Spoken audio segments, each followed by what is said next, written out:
High-level government corruption keeps millions of Africans in poverty, while the ill-gotten proceeds are often redirected overseas. Yet even as the rich West condemns these practices, it also helps make them possible. Dirty money is channeled to banks in Europe and the US through anonymous companies that conceal the identities of those involved. So who helps facilitate this murky international trade? We asked 2 African journalists to find out.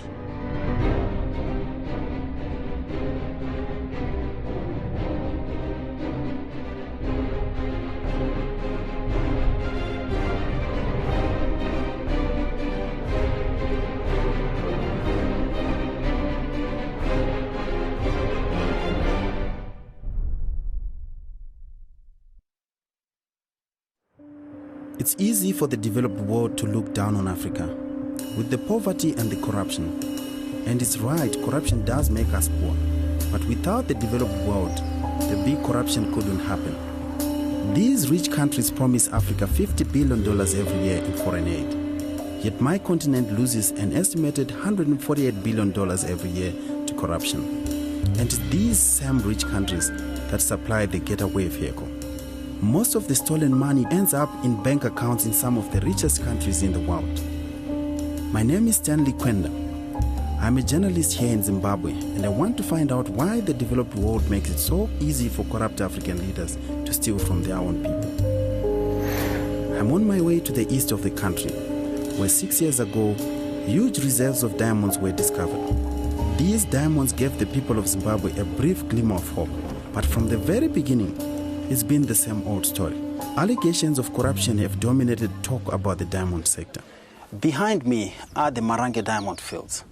Every one of us here hopes to benefit from the diamond mining that is happening just down there. We hope they were going to transform our lives. But with allegations of corruption flying around, that hope seems to be fading so fast.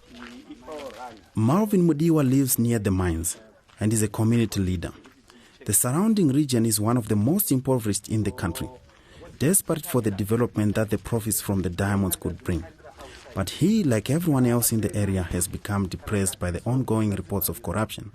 So when this diamond came, it came as a God-given gift. We thought now, here we are going to benefit from jobs, infrastructure.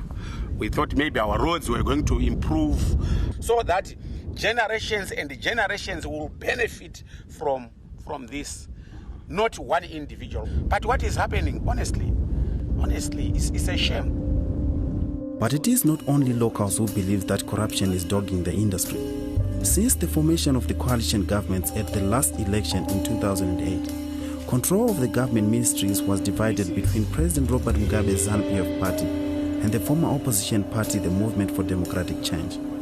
While Mugabe made sure that he continued to control the mines, he was forced to relinquish control of the Ministry of Finance. Now, tensions between the two ministries are reaching boiling point.